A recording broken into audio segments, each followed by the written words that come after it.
2011ರಲ್ಲಿ ಅವ್ರದ್ದೊಂದು ಮಗಳು ಮದುವೆ ಫಿಕ್ಸ್ ಆಯಿತು. ಆ ಟೈಮಲ್ಲಿ ಅವರು ಸುಮಾರು ಕಡೆ ನಮ್ಮ ಕಡೆ ಹೂಡಿಕೆ ಮಾಡೋದಲ್ಲದೆ ಕೆಲವೊಂದು ಸರಿ ರಿಲೇಷನ್ಸ್ಗಳಲ್ಲಿ ಕೆಲವೊಂದು ಸಾಲಗಳು ಕೊಟ್ಟಿದ್ದರು.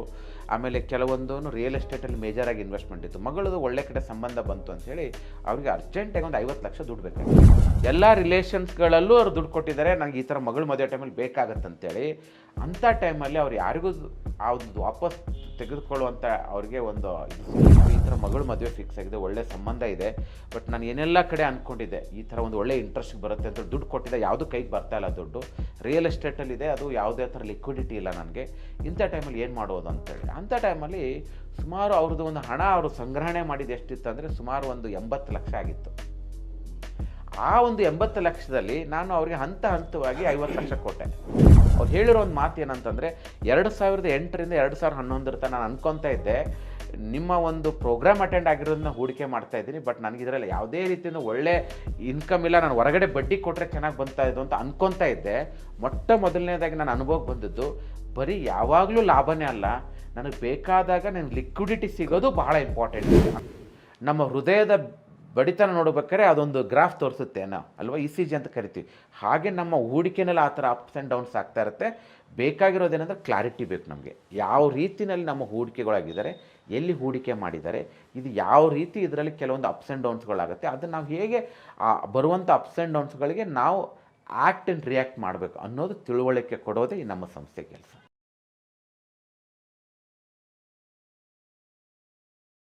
ಸರ್, ಈಗ ನೀವು ಇಷ್ಟೆಲ್ಲ ಆಯ್ತಲ್ಲ, ನಿಮ್ಮ ಸಂಸ್ಥೆಯ ಆರಂಭಿಕ ದಿನದಲ್ಲಿ ಒಂದೆರಡು ಕ್ಲೈಂಟು, ಮೊದಲ ಬಂದವರು ಮತ್ತು ಎರಡನೇ ಬಂದವರು, ಮೂರನೇ ಬಂದವರು ಅಂತ ಇರ್ಬೋದಲ್ಲ? ಖಂಡಿತ. ನಿಮ್ಮ 2008ರಲ್ಲಿ ಆರಂಭ ಆದಾಗ ಹೌದು, ನಿಮ್ಮ ಫಸ್ಟ್ ಏನು ಸೆಷನ್ ಆಯಿತು, ಆ ಸೆಷನ್ನ ನಂತರ ನಿಮ್ಮಲ್ಲಿ ಹೂಡಿಕೆಯೋ ಅಥವಾ ಗೈಡೆನ್ಸ್ ಕೇಳಿಕೊಂಡು ಬಂದವರು ಇವತ್ತಿನವರೆಗೂ ಇದ್ದಾರೆ ಅಂತ ಅಂದ್ಕೊಳ್ತೇನೆ. ಖಂಡಿತ. ಆ ವ್ಯಕ್ತಿ ಇಲ್ಲದೆ ಇದ್ದ ಏನೋ ಇಲ್ಲ ಗೊತ್ತಿಲ್ಲ, ಆ ಕುಟುಂಬ ಅಂತೂ ಇರ್ಬೋದು. ಅಂಥದ್ದು ಒಂದೆರಡು ಉದಾಹರಣೆ ಕೊಡಿ, ಯಾಕೆಂದರೆ ಮತ್ತೆ ಅಗೇನ್ ನಿಮ್ಮ ಸಂಸ್ಥೆ ಈ ನಂಬಿಕೆಯನ್ನು ಹೇಗೆ ಗಳಿಸ್ಕೊಂಡು ಬಂತು ಅನ್ನೋದಕ್ಕೆ ಇದು ಒಂದು ಉದಾಹರಣೆಯಾಗಿ ನಿಲ್ಬೋದು ಅಂತ ನಾನು. ಖಂಡಿತವಾಗ್ಲೂ ಬಹಳಷ್ಟು ಉದಾಹರಣೆಗಳ ಜೊತೆಗೆ ನಾನು ನೀವು ಸ್ಪೆಸಿಫಿಕಾಗಿ ಒಂದು 2 ಎಕ್ಸಾಂಪಲ್ಗಳು ಕೇಳಿರೋದ್ರಿಂದ ಒಂದು ಉದಾಹರಣೆ ಹೇಳೋದಾದರೆ, ಸುಮಾರು 2008ರಲ್ಲಿ ನಮ್ಮಲ್ಲಿ ಒಬ್ಬರು ಹೂಡಿಕೆದಾರರು, ಅವ್ರು ಒಳ್ಳೆಯ ಒಂದು ಬ್ಯಾಕ್ಗ್ರೌಂಡ್, ಅಂದರೆ ಅವ್ರದ್ದು ಬೇಸಿಕ್ಲಿ ರಿಯಲ್ ಎಸ್ಟೇಟ್ ಬ್ಯಾಕ್ಗ್ರೌಂಡು. ಅವರು ಬೇಸಿಕ್ಲಿ ಒಬ್ಬರು ಕಾಂಟ್ರಾಕ್ಟ್ರ್. ಅವರು ರಿಯಲ್ ಎಸ್ಟೇಟಲ್ಲಿ ಹೂಡಿಕೆ ಮಾಡೋದಲ್ಲದೆ ಅವರು ಕಾಂಟ್ರಾಕ್ಟರ್ ಇದ್ದರು. ಅವರು ನಮ್ಮ ಒಂದು ಈ ಕಾರ್ಯಕ್ರಮನ ಅಟೆಂಡ್ ಆದಮೇಲೆ ಅವ್ರಿಗೆ ಈ ಥರ ಒಂದು ವೆಲ್ತ್ ಚೆಕಪ್ ಅಂತ ಆದಾಗ ನನಗೆ ರಿಯಲೈಸ್ ಆಗಿದ್ದೇನೆಂದರೆ, ಇವತ್ತು ರಿಯಲ್ ಎಸ್ಟೇಟಲ್ಲಿ ಸುಮಾರು ಒಂದು 15ರಿಂದ 20 ಕೋಟಿಯಷ್ಟು ಆಸ್ತಿ ಇದೆ ಅವ್ರ ಹತ್ರ. ಬಟ್ ಅವ್ರ ಹತ್ರ ಒಂದು ದೊಡ್ಡ ಗ್ಯಾಪ್ ನನಗೆ ಕಾಣಿಸಿದ್ದೇನಪ್ಪ ಅಂದರೆ ಲಿಕ್ವಿಡಿಟಿ ವಾಸ್ ನಾಟ್ ದೇರ್. ಅಂದರೆ ನನಗೆ ಬೇಕಾದಾಗ ನನಗೆ ಹಣ ಕೈಗೆ ಸಿಗದೇ ಇರುವಂಥದ್ದು ಒಂದು ದೊಡ್ಡ ಲಿಕ್ವಿಡಿಟಿ ಕ್ರೈಸಿಸ್ ಅಂತ ನಾವು ಹೇಳ್ತೀವಿ. ಸೊ ಅವರು ಬಂದಾಗ ಅವ್ರ ಜೊತೆಗೆ ನಾವು ಏನು ಮಾಡಿದ್ವಿ, ಅವ್ರಿಗೊಂದು ರೆಂಟಲ್ ಇನ್ಕಮ್ ಏನೋ ಬರ್ತಾಯಿತ್ತು. ಬಟ್ ಅಂಥ ಟೈಮಲ್ಲಿ ಕೆಲವೊಂದು ಹೂಡಿಕೆಗಳನ್ನ ಹೇಳ್ತಾ ಸುಮಾರು 20 ಕೋಟಿ ಬರೀ ರಿಯಲ್ ಎಸ್ಟೇಟಲ್ಲಿರೋದು ಒಳ್ಳೆಯದಲ್ಲ ಅಂತ ಹೇಳಿ ನಾವು ಅದನ್ನು ಡೈವರ್ಸಿಫಿಕೇಷನ್ ಮಾಡ್ತಾ ಬಂದ್ವಿ. ಸೊ ಅದನ್ನು ಮಂತ್ಲಿ ಇನ್ವೆಸ್ಟ್ಮೆಂಟ್ಗಳ ರೂಪದಲ್ಲಿ ನಿಧಾನವಾಗಿ ಮಾಡ್ತಾ ಬಂದ್ವಿ. 2011ರಲ್ಲಿ ಅವ್ರದ್ದೊಂದು ಮಗಳು ಮದುವೆ ಫಿಕ್ಸ್ ಆಯಿತು. ಆ ಟೈಮಲ್ಲಿ ಅವರು ಸುಮಾರು ಕಡೆ ನಮ್ಮ ಕಡೆ ಹೂಡಿಕೆ ಮಾಡೋದಲ್ಲದೆ ಕೆಲವೊಂದು ಸರಿ ರಿಲೇಷನ್ಸ್ಗಳಲ್ಲಿ ಕೆಲವೊಂದು ಸಾಲಗಳು ಕೊಟ್ಟಿದ್ದರು. ಆಮೇಲೆ ಕೆಲವೊಂದು ರಿಯಲ್ ಎಸ್ಟೇಟಲ್ಲಿ ಮೇಜರಾಗಿ ಇನ್ವೆಸ್ಟ್ಮೆಂಟ್ ಇತ್ತು. ಮಗಳದು ಒಳ್ಳೆ ಕಡೆ ಸಂಬಂಧ ಬಂತು ಅಂಥೇಳಿ ಅವ್ರಿಗೆ ಅರ್ಜೆಂಟಾಗಿ ಒಂದು 50 ಲಕ್ಷ ದುಡ್ಡು ಬೇಕಾಗಿತ್ತು. ನಿಮ್ಗೆ ಆಶ್ಚರ್ಯ ಆಗ್ಬೋದು, ಆ ಟೈಮಲ್ಲಿ ಅಷ್ಟೊಂದು ಆಸ್ತಿ ಇದ್ಕೊಂಡು ಎಲ್ಲ ರಿಲೇಷನ್ಸ್ಗಳಲ್ಲೂ ಅವ್ರು ದುಡ್ಡು ಕೊಟ್ಟಿದ್ದಾರೆ, ನನಗೆ ಈ ಥರ ಮಗಳು ಮದುವೆ ಟೈಮಲ್ಲಿ ಬೇಕಾಗತ್ತಂತೇಳಿ. ಅಂಥ ಟೈಮಲ್ಲಿ ಅವ್ರು ಯಾರಿಗೂ ಆ ಒಂದು ವಾಪಸ್ ತೆಗೆದುಕೊಳ್ಳುವಂಥ ಅವ್ರಿಗೆ ಒಂದು ಇದು ಸಿಗಲಿಲ್ಲ, ಅಂದರೆ ಅವಕಾಶ ಸಿಗಲಿಲ್ಲ. ಅವ್ರು ಎಲ್ಲರೂ ಏನೇ ಒಂದು ರೀಸನ್ಗಳು, ಅವ್ರದ್ದೇ ಆದ ಪರ್ಸನಲ್ ರೀಸನ್ಗಳಿಂದ ಇಮಿಡಿಯೇಟ್ಲಿ ಕೊಡೋಕ್ಕಾಗಲ್ಲ ಅದು ಇದು ಅಂತೆಲ್ಲ ಹೇಳ್ತಾ ಇರಬೇಕಾದ್ರೆ, ಅವ್ರು ಏನು ನಮ್ಮ ಹತ್ರ ಏನು ಮಾಡ್ಕೊಂಡು ಬಂದಿದ್ರಲ್ಲ ಇನ್ವೆಸ್ಟ್ಮೆಂಟ್, ಕೆಲವೊಂದು ಗೈಡೆನ್ಸ್ ಕೊಟ್ಕೊಂಡು ನಾನೇನು ಹೇಳ್ಕೊಂಡು ಬಂದಿದ್ದೆ ಅದು. ಸೊ ಅಂಥ ಟೈಮಲ್ಲಿ ಒಂದು ಸರಿ ಬಂದಾಗ ಅವ್ರು ನನ್ನ ಜೊತೆ ಮಾತಾಡ್ತಾವ್ರು, ಈ ಥರ ಮಗಳು ಮದುವೆ ಫಿಕ್ಸ್ ಆಗಿದೆ, ಒಳ್ಳೆ ಸಂಬಂಧ ಇದೆ, ಬಟ್ ನಾನು ಏನೆಲ್ಲ ಕಡೆ ಅಂದ್ಕೊಂಡಿದ್ದೆ ಈ ಥರ ಒಂದು ಒಳ್ಳೆ ಇಂಟ್ರೆಸ್ಟ್ ಬರುತ್ತೆ ಅಂತ ದುಡ್ಡು ಕೊಟ್ಟಿದ್ದೆ, ಯಾವುದೂ ಕೈಗೆ ಬರ್ತಾ ಇಲ್ಲ ದುಡ್ಡು, ರಿಯಲ್ ಎಸ್ಟೇಟಲ್ಲಿದೆ, ಅದು ಯಾವುದೇ ಥರ ಲಿಕ್ವಿಡಿಟಿ ಇಲ್ಲ ನನಗೆ, ಇಂಥ ಟೈಮಲ್ಲಿ ಏನು ಮಾಡೋದು ಅಂತೇಳಿ. ಅಂಥ ಟೈಮಲ್ಲಿ ಸುಮಾರು ಅವ್ರದ್ದು ಒಂದು ಹಣ ಅವರು ಸಂಗ್ರಹಣೆ ಮಾಡಿದ್ದು ಎಷ್ಟಿತ್ತು ಅಂದರೆ ಸುಮಾರು ಒಂದು 80 ಲಕ್ಷ ಆಗಿತ್ತು. ಆ ಒಂದು 80 ಲಕ್ಷದಲ್ಲಿ ನಾನು ಅವ್ರಿಗೆ ಹಂತವಾಗಿ 50 ಲಕ್ಷ ಕೊಟ್ಟೆ. ಅವಾಗ ಅವ್ರು ಎಷ್ಟು ಖುಷಿಯಿಂದ ಅವರು ಹೇಳಿದ್ರು ಅಂದರೆ, ಅವ್ರದ್ದು ದುಡ್ಡು, ನಂದು ದುಡ್ಡಲ್ಲ, ಅವ್ರದ್ದೇ ದುಡ್ಡು, ಅವ್ರಿಗೆ ಕೊಟ್ಟಿರುವಂಥ ದುಡ್ಡು, ಅದು ಅವ್ರಿಗೆ ವಾಪಸ್ ಕೊಟ್ಟಿರೋ. ಆದರೆ ಅವ್ರು ಹೇಳಿರೋ ಒಂದು ಮಾತು ಏನಂತಂದರೆ 2008ರಿಂದ 2011 ತನಕ ನಾನು ಅನ್ಕೊತಾ ಇದ್ದೆ ನಿಮ್ಮ ಒಂದು ಪ್ರೋಗ್ರಾಮ್ ಅಟೆಂಡ್ ಆಗಿರೋದನ್ನ ಹೂಡಿಕೆ ಮಾಡ್ತಾ ಇದ್ದೀನಿ, ಬಟ್ ನನಗೆ ಇದರಲ್ಲಿ ಯಾವುದೇ ರೀತಿಯಿಂದ ಒಳ್ಳೆ ಇನ್ಕಮ್ ಇಲ್ಲ, ನಾನು ಹೊರಗಡೆ ಬಡ್ಡಿ ಕೊಟ್ಟರೆ ಚೆನ್ನಾಗಿ ಬಂತಾ ಇದ್ದು ಅಂತ ಅನ್ಕೊತಾ ಇದ್ದೆ.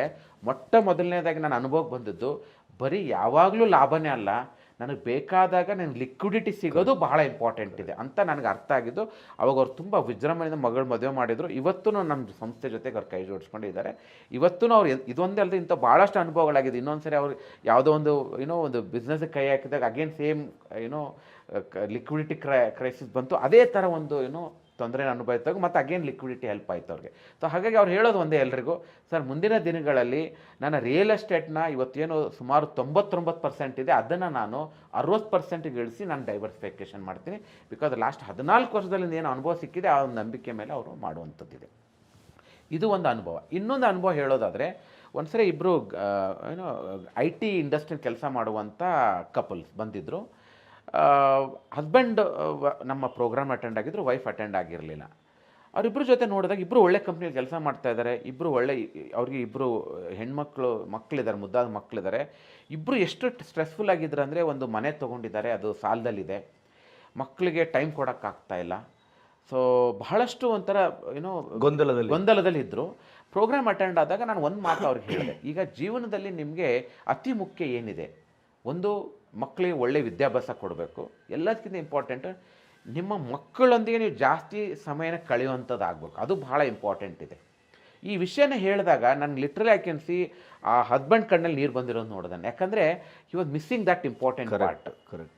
ಆವಾಗ ನಾನು ಅವ್ರಿಗೆ ಹೇಳಿದ್ದೇನಂತಂದರೆ, ಇಲ್ಲಿಂದ ನಾವು ಕೆಲಸ ಮಾಡೋಣ ಅಂದರೆ 2009ರಿಂದ ಕೆಲಸ ಅವರು ಬಂದಿದ್ದು ಪ್ರೋಗ್ರಾಮ್ಗೆ. ಅಲ್ಲಿಂದ ಅವ್ರು ಮಾಡ್ತಾ ನೆಕ್ಸ್ಟ್ 2-3 ವರ್ಷದಲ್ಲಿ ನಿಮ್ಮ ಇಬ್ಬರಲ್ಲಿ, ನಾನು ಇವಾಗ ವೈಫ್ ಕೆಲಸ ಮಾಡಬೇಕಾ ಹಸ್ಬೆಂಡ್ ವೈಫ್ ಕೆಲಸ ಮಾಡ್ಬೇಕು ಅನ್ನೋದು ಈಗಿನ ಕಾಲದಲ್ಲಿ ಹೇಳಕ್ಕೆ, ಮೊದಲೆಲ್ಲ ಏನಾಗ್ತಿತ್ತು, ಪುರುಷರು ಕೆಲಸ ಮಾಡ್ತಿದ್ರು, ಮಹಿಳೆ ಮನೆ ನೋಡ್ಕೊತಾ ಇದ್ರು. ಬಟ್ ಈಗಿನ ಕಾಲದಲ್ಲಿ ಅದು ತದ್ವಿರುದ್ಧನೂ ಆಗಿರೋವಂಥದ್ದು. ಹೆಣ್ಮಕ್ಳು ಕೆಲಸ ಮಾಡಿ ಮನೆಯಲ್ಲಿರುವ ಗಂಡಸರು. ಆ ವಿಷಯದಲ್ಲಿ ಬಂದಾಗ ಹಸ್ಬೆಂಡ್ ಹೇಳಿದರು, 2-3 ವರ್ಷ ಆದಮೇಲೆ ಈ ಥರ ಒಂದು ಫೈನಾನ್ಷಿಯಲ್ ಇಂಡಿಪೆಂಡೆನ್ಸು ನಿಮ್ಮ ಒಂದು ಜೀವನದಲ್ಲಿ ನಿಮ್ಮ ಇನ್ಕಮ್ನ ರಿಪ್ಲೇಸ್ ಮಾಡುವಂಥ ಒಂದು ಆದಾಯ ತಂದು ಕೊಡುವಂಥ ಒಂದು ಹೂಡಿಕೆ ನಾವು ಮಾಡೋಣ. ಆವಾಗ ನೀವು ಯಾರಾದರೂ ಒಬ್ಬರು ಕೆಲಸ ಬಿಟ್ಟು ನಿಮ್ಮ ಮಕ್ಕಳನ್ನ ನೋಡ್ಕೊಳ್ಳುವಂಥದ್ದು ಕೆಲಸ ಮಾಡ್ಬೋದು ಅಂಥೇಳಿ. 2012ರಲ್ಲಿ ನಾನು ನೋಡಿರುವಂಥದ್ದು ಆಶ್ಚರ್ಯ ಆಗಿದ್ದೇನೆಂದರೆ, ಒಂದಿನ ಹಸ್ಬೆಂಡ್ ಸ್ವೀಟ್ ಬಾಕ್ಸ್ ತೊಗೊಂಡು ಬಂದು ಹೇಳಿದರು, ಸರ್ ನಾನು ಇವತ್ತಿಂದ ಕೆಲಸ ಬಿಟ್ಟಿದ್ದೀನಿ, ನಾನು ಮನೆ ನೋಡ್ಕೊತಾ ಇದ್ದೀನಿ, ನನ್ನ ವೈಫ್ ಕೆಲಸಕ್ಕೆ ಹೋಗ್ತಾ ಇದ್ದಾರೆ. ಆಶ್ಚರ್ಯ ಆದರೂ ನನಗೆ ಖುಷಿ ಆಯಿತು. ಅದಾದಮೇಲೆ ಅವ್ರು ಇನ್ನೊಂದು ಏನು ಹೇಳಿದ್ದಾನಂತಂದರೆ, ನಾನು ಆಲ್ಸೋ ನನಗೆ ಪಾರ್ಟ್ ಟೈಮ್ ಆಗಿ ನನ್ನ ಮಕ್ಕಳು ಸ್ಕೂಲಿಗೆ ಹೋದಾಗ ನನಗೆ ಟೈಮ್ ಸಿಗ್ತಾ ಇದೆಯಲ್ಲ, ನಾನು ಆಲ್ಟರ್ನೇಟ್ ಮೆಡಿಸಿನ್ ಮೇಲೆ ಒಂದು ರಿಸರ್ಚ್ ಮಾಡಬೇಕಂದ್ರೆ ನನಗೆ ತುಂಬ ದಿನದ ಆಸೆ ಇದೆ ಅಂತ ಹೇಳ್ಬಿಟ್ಟು. ಸೊ ಇವತ್ತು ಅವ್ರದ್ದು ಜೀವನ ಹೇಗಿದೆ ಅಂದರೆ, ಮಕ್ಕಳು ದೊಡ್ಡವರಾಗಿದ್ದಾರೆ, ಮಧ್ಯದಲ್ಲಿ ಒಬ್ಬಳು ಮಗಳಿಗೆ ಯಾವ ಥರ ಒಂದು ಪ್ರೋತ್ಸಾಹ ಕೊಟ್ಟರು ಅಂದರೆ, ಈ ಕರಾಟೆ ಇದಕ್ಕೆ ಜಪಾನ್ ಕರ್ಕೊಂಡೋಗ್ಬಿಟ್ಟು ಕಾಂಪಿಟೇಷನಲ್ಲಿ ಪಾರ್ಟಿಸಿಪೇಟ್ ಮಾಡುವಂಥದ್ದಾಯಿತು.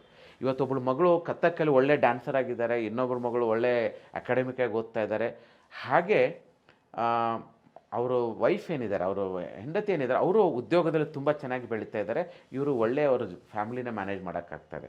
ಅಂದರೆ ಒಂದು ಫೈನಾನ್ಷಿಯಲ್ ಇಂಡಿಪೆಂಡೆನ್ಸ್ ಅನ್ನೋದು ಆ ಒಂದು ಫ್ಯಾಮ್ಲಿಗೆ ವಾಪಸ್ ಅವರ ಸಂತೋಷನ ತಂದು ಕೊಟ್ಟಿದೆ. ಮತ್ತು ಆ ಮಕ್ಕಳಿಗೆ ಒಂದು ದಾರಿಯನ್ನು ತೋರಿಸುವಂಥ ತಂದೆ ತಾಯಿಗಳು ಆಗಿದ್ದಾರೆ.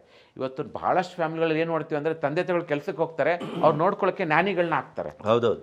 ತಂದೆ ತಾಯಿ ಕೊಡುವಂಥ ಪ್ರೀತಿ, ಅವ್ರು ಕೊಡುವಂಥ ಪ್ರೋತ್ಸಾಹ ನಾವು ದುಡ್ಡು ಕೊಟ್ಟು ಕೊಡೋಕ್ಕೆ ಆಗದೆ ಇರುವಂಥದ್ದು. ಇದು ಎಲ್ಲನೂ ಎಲ್ಲೋ ಒಂದು ಕಡೆ ಮೂಲಭೂತವಾಗಿ ಅದು ಹಣದ ಇದರಲ್ಲೇ ಅದರ ಬೇಸಿಕ್ ಇದರಲ್ಲಿ ನಿಂತಿರುತ್ತೆ. ಸೊ ಇಂಥ ಭಾಳಷ್ಟು ಅನುಭವಗಳಿದೆ.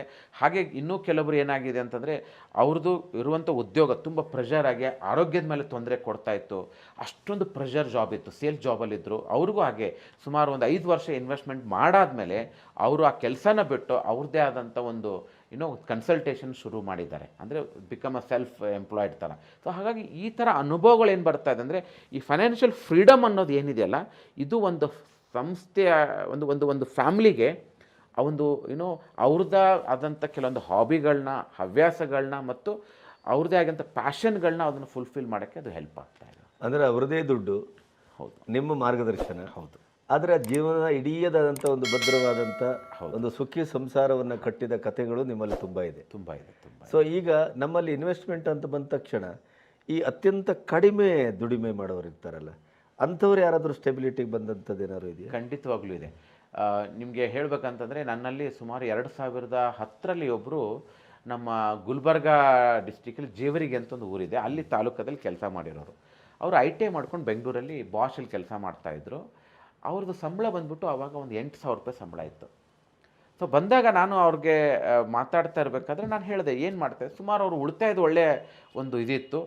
ಸುಮಾರು ಚೀಟಿಗಳನ್ನ ಹಾಕ್ತಾಯಿದ್ರು, ಚಿಟ್ ಫಂಡ್ಗಳಲ್ಲಿ ಹಾಕ್ತಾಯಿದ್ರು. ಅದು ಅಲ್ಲೆಲ್ಲೇ ಸಂಸ್ಥೆಗಳಲ್ಲಿ ಯಾವುದೋ ಪ್ರೈವೇಟ್ ಚೀಟ್ಗಳಲ್ಲಿ ಹಾಕ್ತಾಯಿದ್ರು. ಅಲ್ಲಿ ಕೂತ್ಕೊಂಡಾಗ ಈ ಪ್ರೋಗ್ರಾಮ್ ಅಟೆಂಡ್ ಆದಮೇಲೆ ಅವ್ರಿಗೆ ಅರ್ಥ ಆಗಿದ್ದೇನೆಂದರೆ, ಸರ್ ನನಗೆ ಇವಾಗ 1 ವರ್ಷ 6 ತಿಂಗಳಿಗೆ ಬೇಕಾದರೆ ಚಿಟ್ ಫಂಡ್ಸಲ್ಲಿ ಹೆಲ್ಪ್ ಆಗ್ತದೆ, ಬಟ್ ನನ್ನದೇ ಆದಂಥ ಒಂದು ದೊಡ್ಡ ಮಟ್ಟದ ಗುರಿಗಳಿದೆ, ಅದನ್ನು ನಾನು ಮಾಡಬೇಕಂದ್ರೆ chit fund not a safe ಅಂತ ನಿಮ್ಮ ಪ್ರೋಗ್ರಾಮ್ ಅಟೆಂಡ್ ಆದಮೇಲೆ ಅರ್ಥ ಆಯಿತು ಅಂತ ಹೇಳಿದರು. ಅದಾದಮೇಲೆ ಅವ್ರಿಗೆ ಕೆಲವೊಂದು ಮಾರ್ಗದರ್ಶನ ಕೊಡ್ತಾ ಬಂದ್ವಿ. ಅವ್ರು ಬಂದಿರುವಂಥ ಮಾರ್ಗದರ್ಶನದಲ್ಲಿ ಮಾಡಿರೋದು ಏನು ಅಂತಂದರೆ, ಸಣ್ಣದಾಗಿ ಶುರು ಮಾಡಿ 2010ರಿಂದ ಏನು ಶುರು ಮಾಡಿದರು ಅಲ್ಲಿಂದ ಶುರು ಮಾಡಿ ಇವತ್ತು ನೋಡಿದರೆ ಇವತ್ತು ಅವರು ಸ್ವಂತ ಮನೆ ಮಾಡ್ಕೊಂಡಿದ್ದಾರೆ. ಅವ್ರ ಸಂಬಳ ಬಂದ್ಬಿಟ್ಟು ಇವಾಗ ಒಂದು 40,000 ರೂಪಾಯಿನೂ ಇದೆ.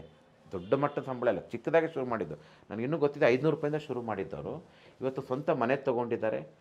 ಒಬ್ಬ ಮಗನಿಗೆ IIT ಮಡ್ರಾಸಲ್ಲಿ ಅಡ್ಮಿಷನ್ ಸಿಕ್ಕಿದೆ ಅವ್ರ ಮಗನಿಗೆ ಇವಾಗ. ಸೊ ಹಾಗಾಗಿ ಇಂಥ ಎಕ್ಸಾಂಪಲ್ಗಳನ್ನ ಯಾಕೆ ಕೋಟ್ ಮಾಡೋಕ್ಕೆ ನನಗೆ ತುಂಬ ಖುಷಿ ಆಗುತ್ತಂದರೆ, ಒಂದು ಫೈನಾನ್ಷಿಯಲಾಗಿ ಅವರು ರೋ ಮಾಡ್ತಾ ಸಾಲ ಇರಲಾರ್ದೆ ಮನೆ ತೊಗೊಂಡು ಮಕ್ಕಳಿಗೆ ಒಂದು ಒಳ್ಳೆ ಎಜುಕೇಷನ್ ಕೊಟ್ಟು ಇವತ್ತು ಅವ್ರು IIT ಮಟ್ಟದಲ್ಲಿ ಓದಕ್ಕೆ ಹೋಗ್ತಾ ಇದ್ದಾರೆ. ಅಂದರೆ ನಾವು ಹೂಡಿಕೆನ ಶುರು ಮಾಡಬೇಕಾದ್ರೆ ನಾವು ಎಷ್ಟು ದೊಡ್ಡ ಮಟ್ಟದಲ್ಲಿ ಶುರು ಮಾಡ್ತೀವಿ ಅನ್ನೋದಕ್ಕಿಂತ ಎಷ್ಟು ಬೇಗ ಶುರು ಮಾಡ್ತೀವಿ ಅನ್ನೋದು ಮ್ಯಾಟ್ರ್ ಆಗುತ್ತೆ ಇದರಲ್ಲಿ. ಬಹಳಷ್ಟು ಜನ ಏನು ಅನ್ಕೊತಾರೆ, ಆರಂಭಿಕ ದಿನಗಳಲ್ಲಿ ಹಣನ ಎಂಜಾಯ್ ಮಾಡಬೇಕು, ಲೈಫ್ನ ಎಂಜಾಯ್ ಮಾಡಬೇಕು, ಆಮೇಲೆ ಇದ್ದೇ ಇರುತ್ತೆ ಅಂದ್ಕೊತೀವಿ.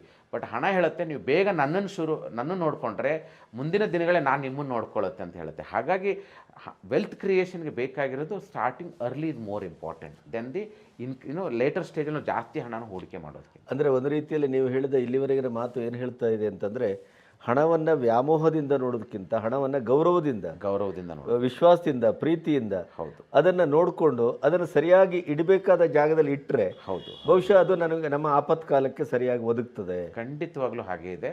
ಆ್ಯಂಡ್ ಒಬ್ಬ ರೈತನಿಗೂ ಮತ್ತೊಬ್ಬ ಹೂಡಿಕೆದಾರ ವ್ಯತ್ಯಾಸ ಇಲ್ಲ. ಒಬ್ಬ ರೈತ ಭೂಮಿ ತಾಯಿ ಅಂತ ಹೇಳ್ತಾನೆ, ಹಾಕುವಂಥ ಧಾನ್ಯನ ಪೂಜೆ ಮಾಡಿ ಹಾಕ್ತಾನೆ ಭೂಮಿಗೆ. ಅವನು ಸಮಯ ನೋಡಿ ಹಾಕ್ತಾನೆ, ಸಮಯ ನೋಡಿ ಹಾಕ್ತಾನೆ. ಆಮೇಲೆ ಅದಕ್ಕೆ ಬೇಕಾಗಿರುವಂಥ ಒಂದು ಪಾಲನೆ ಮಾಡ್ತಾನೆ. ಅದನ್ನು ಬೆಳಿಬೇಕಾದ್ರೆ ಅದು ಬೆಳೆದಾದ್ಮೇಲೆ ಅದನ್ನು ರಾಶಿ ಮಾಡ್ಕೊಂಡು ಹಾರ್ವೆಸ್ಟ್ ಮಾಡ್ಕೊಂಡಾಗ ಅದು ಇಡೀ ಒಂದು ಫ್ಯಾಮಿಲಿಗೆ ಅದು ಆಹಾರವಾಗಿ ಅಥವಾ ಇನ್ನೇನೋ ರೀತಿಯಲ್ಲಿ ಅವನಿಗೆ ಒಂದು ಜೀವನ ನಡೆಸೋಕ್ಕಾಗುತ್ತೆ. ಹಾಗೆ ಹಣನೂ ಆರಂಭಿಕ ದಿನಗಳೇನು ಹಣನ ಗೌರವದಿಂದ ರೆಸ್ಪೆಕ್ಟ್ಫುಲ್ಲಾಗಿ ಅದನ್ನು ನೋಡಿಕೊಂಡು ಒಂದು ಒಳ್ಳೆಯ ರೀತಿಯಲ್ಲಿ ಅದನ್ನು ನಾವು ಹೂಡಿಕೆ ಮಾಡೋದಾದರೆ ಮುಂದಿನ ದಿನಗಳಲ್ಲಿ ಅದು ನಮ್ಮನ್ನು ನೋಡ್ಕೊಳ್ಳುವಂಥ ಒಂದು ಇಂಪಾರ್ಟೆಂಟ್ ಎನರ್ಜಿಯಾಗಿ ಬೆಳೀತಾ ಹೋಗುತ್ತೆ. ವೀಕ್ಷಕರೇ, ಇಲ್ಲಿಯವರೆಗೆ ಇನ್ಸ್ಪೈರ್ ಇಂಡಿಯಾ ಶರಣ್ ಪಾಟೀಲ್ ಅವರ ಅನುಭವದ ಮಾತನ್ನು ಕೇಳಿದಿರಿ. ಬದುಕು ಅನ್ನೋದು, ಅದರ ಭದ್ರತೆ ಅನ್ನೋದು ಕೊನೆಗೂ ನಮ್ಮ ಆತ್ಮವಿಶ್ವಾಸದ ಮೇಲೆ ಎಷ್ಟು ನಿಂತಿದೆಯೋ, ಆತ್ಮವಿಶ್ವಾಸಕ್ಕೆ ಆರ್ಥಿಕ ಭದ್ರತೆ ಬಹಳ ಮುಖ್ಯ ಅನ್ನೋದನ್ನು ನಾವು ಹೆಜ್ಜೆ ಹೆಜ್ಜೆಗೂ ಕಾಣ್ತಾ ಇದ್ದೇವೆ. ಅಂದ ಮಾತ್ರಕ್ಕೆ ಹಣದ ಹಿಂದೆ ಓಡುವುದು ಅಂತಲ್ಲ, ಆದರೆ ನಾವು ಬದುಕನ್ನು ಸಾಗಿಸಬೇಕಾದ್ರೆ ನಮ್ಮ ಎಲ್ಲ ಒಂದು ಕೋರಿಕೆಗಳನ್ನು, ಬೇಡಿಕೆಗಳನ್ನು, ಸವಾಲುಗಳನ್ನು ಎದುರಿಸಬೇಕು ಅಂತಾದರೆ ನಮಗೆ ಆಯಾಯ ಕಾಲದಲ್ಲಿ ಸಶಕ್ತವಾಗಿ ಆರ್ಥಿಕವಾದ ಬೆಂಗಾವಲು ಎಷ್ಟು ಇರಬೇಕು ಅನ್ನೋದನ್ನು ಅವರ ಮಾತಿನಲ್ಲಿ ಮತ್ತು ಅವರ ಇಡೀ ಕಥನದಲ್ಲಿ ಅಲ್ಲಲ್ಲಿ ನೀವು ಕೇಳ್ತಾ, ಅದನ್ನು ಆಸ್ವಾದಿಸ್ತಾ, ಅದನ್ನು ಅರ್ಥ ಮಾಡ್ಕೊಳ್ತಾ ಇದ್ದೀರಿ ಅಂತ ನಾನು ಅಂದ್ಕೊಳ್ತೇನೆ. ಆರ್ಥಿಕ ಪ್ರಜ್ಞೆ, ಆರ್ಥಿಕ ಶಿಕ್ಷಣ ಮತ್ತು ಆರ್ಥಿಕ ಹೂಡಿಕೆಯನ್ನು ಯಾವ ದಾರಿಯಲ್ಲಿ ಮಾಡಬೇಕು ಅನ್ನೋದನ್ನು ಸರಿಯಾದ ಒಂದು ಮಾರ್ಗದರ್ಶನವನ್ನು ಪಡ್ಕೊಂಡ್ರೆ ಯಾರ್ಯಾರು ಯಾವ್ಯಾವ ರೀತಿಯಲ್ಲಿ ಅದನ್ನು ಕನಸನ್ನು ನನಸಾಗಿ ಮಾಡಿಕೊಳ್ಳಿಕ್ಕೆ ಸಾಧ್ಯ ಅನ್ನುವಂಥ ಸತ್ಯಕಥೆಗಳನ್ನು ಕೇಳಿದ್ರಿ. ನಾವು ಬೆಂಗಳೂರಿನಂಥ ಶಹರದಲ್ಲಿರ್ಬೋದು ಅಥವಾ ಹಳ್ಳಿಯಲ್ಲಿರ್ಬೋದು, ಇವತ್ತೊಂದು ಮನೆ ಕಟ್ಟಬೇಕು ಅಂತಂದರೆ ನಮಗೆ ಬ್ಯಾಂಕಿಗೆ ಹೋಗಿ ಸಾಲ ಮಾಡೋದು ಅನಿವಾರ್ಯ ಅನ್ನುವಂಥದ್ದು, ಅದೊಂದು ಅಭ್ಯಾಸ ಆಗುವಂಥದ್ದು, ಅಥವಾ ನಾವು ಸಾಲ ಮಾಡದೇ ಮನೆ ಕಟ್ಟಲಿಕ್ಕೆ ಸಾಧ್ಯವೇ ಇಲ್ಲ ಅನ್ನುವ ಮಟ್ಟಕ್ಕೆ ನಮ್ಮನ್ನು ಈ ಸಮಾಜ ತಂದು ನಿಲ್ಲಿಸಿದೆ. ಆದರೆ ಶರಣ್ ಪಾಟೀಲ್ ಅವರ ಮಾತುಗಳಲ್ಲಿ ಕೇಳಿದಾಗ ಸಾಲ ಮಾಡದೇ ನಮ್ಮ ಇಡೀದಾದಂಥ ಆಸೆಗಳನ್ನು, ಆಕಾಂಕ್ಷೆಗಳನ್ನು ಪೂರೈಸ್ಕೋಬೋದು. ಒಂದು ಸುಖಿ ಸಂಸಾರವನ್ನು, ಸುಖಿ ಸಮಾಜವನ್ನು, ಈಗ ವ್ಯಕ್ತಿಯಿಂದಲೇ ಸಮಾಜ, ಸಮಷ್ಟಿ ಅನ್ನುವ ಪ್ರಜ್ಞೆ ಅದು ಏಕ ವ್ಯಕ್ತಿಯಿಂದ ಆರಂಭ ಆಗುತ್ತೆ. ವ್ಯಕ್ತಿ ಸದೃಢಗೊಂಡ್ರೆ, ವ್ಯಕ್ತಿ ಆರ್ಥಿಕವಾಗಿ ಭದ್ರಗೊಂಡ್ರೆ ಸಮಾಜವೂ ಭದ್ರಗೊಳ್ಳುತ್ತದೆ, ದೇಶವೂ ಭದ್ರಗೊಳ್ಳುತ್ತದೆ, ಬಹುಶಃ ಭವಿಷ್ಯವೂ ಭದ್ರಗೊಳ್ಳುತ್ತದೆ ಅನ್ನುವ ನಂಬಿಕೆ ಇನ್ಸ್ಪೈರ್ ಇಂಡಿಯಾದ ಒಂದು ಮೂಲ ಮಂತ್ರ ಅಂತ ನಾನು ಭಾವಿಸ್ತೇನೆ. ಇವತ್ತಿನವರೆಗೆ ನಾವು ಏನು ಶರಣ ಪಾಟೀಲರೊಟ್ಟಿಗೆ ಒಂದು ಚರ್ಚೆ ಅಥವಾ ಸಂವಾದನ ಮಾಡಿದೆ, ಅದು ಅವರ ನಡೆದು ಬಂದ ದಾರಿಯ ಒಂದು ಕಥೆ ಹೇಳ್ತಾ ಬಂದಿದೆ.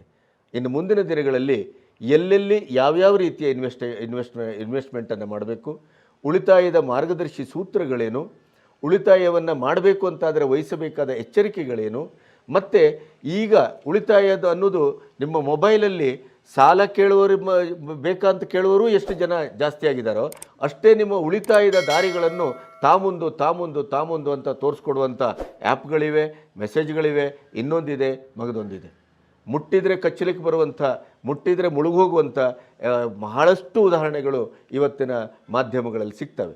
ಅದರ ಮಧ್ಯೆ 14 ವರ್ಷ ವಿಶ್ವಾಸಾರ್ಹತೆಯೇ ಜೀವಾಳ ಅಂತ ಭಾವಿಸಿ ಈ ಸಂಸ್ಥೆಯನ್ನು ಬೆಳೆಸುವುದರ ಜೊತೆಗೆ ಸಮಾಜವನ್ನು ಕಟ್ಟಿದಂಥ ಒಂದು ಶ್ರೇಯಸ್ಸು ಶರಣ್ ಪಾಟೀಲ್ ಅವರಿಗೆ ಸಲ್ಲಬೇಕು. ಅವರ ಇವತ್ತಿನ ಒಂದೊಂದು ಸ್ಪೀಚಿಗೆ, ಒಂದೊಂದು ಇಡಿಯದಾದಂಥ ಒಂದು ಜನಕ್ಕೆ ಒಂದು ಶೈಕ್ಷಣಿಕವಾಗಿ ಆರ್ಥಿಕ ಪ್ರಜ್ಞೆಯನ್ನು ಮೂಡಿಸುವ ಕಾರ್ಯಕ್ರಮಕ್ಕೆ ಸಾವಿರ ಜನ ಸೇರ್ತಾರೆ. ಅಂದರೆ ಅಷ್ಟು ವಿಶ್ವಾಸವನ್ನು ಗಳಿಸ್ಕೊಂಡಿದ್ದಾರೆ. ಮುಂದಿನ ದಿನಗಳಲ್ಲಿ ನಿಮ್ಮ ಸಣ್ಣ 500 ರೂಪಾಯಿಯನ್ನು ಇನ್ವೆಸ್ಟ್ ಮಾಡಿ ಇವತ್ತು ಇಡೀ ಬದುಕು ಕಟ್ಟಿದವರ ಕಥೆಯನ್ನು ಕೇಳಿದರೆ, ಹಾಗೆಯೇ ಸಣ್ಣ ಉಳಿತಾಯದ ಮೂಲಕವೂ ಬದುಕನ್ನು ಹೇಗೆ ಕಟ್ಟಬಹುದು ಅನ್ನೋದನ್ನು ಇಂಚಿಂಚು ಹಂತವಾಗಿ ಹೇಳ್ತಾ ಹೋಗ್ತೇವೆ. ನಿರಂತರವಾಗಿ ಈ ಕಾರ್ಯಕ್ರಮ ನಿಮ್ಮ ಕಣ್ತೆರೆಸುವ ಒಂದು ಕಾರ್ಯಕ್ರಮವಾಗಿ ಬರಲಿದೆ. ಅದಕ್ಕೆ ನೀವು ಕಾಯ್ತೀರಿ ಅಂತ ಅಂದುಕೊಂಡು, ಪಾಟೀಲ್ರೆ ದಯವಿಟ್ಟು ನಿಮ್ಮ ಬಿಡುವಿಲ್ಲದ ಸಮಯದಲ್ಲೂ ಕೂಡ ಇಷ್ಟು ನಯವಾಗಿ ವಿಶದವಾಗಿ ನೀವು ತಿಳಿಸ್ಕೊಡ್ತಾ ಬಂದಿದ್ದೀರಿ. ಈ ಕಾರ್ಯಕ್ರಮವನ್ನು ಹೀಗೆ ಮುಂದುವರಿಸೋಣ. ನಮಸ್ತೆ. ಖಂಡಿತ ನಮಸ್ಕಾರ. For more information, contact your mutual fund distributor today.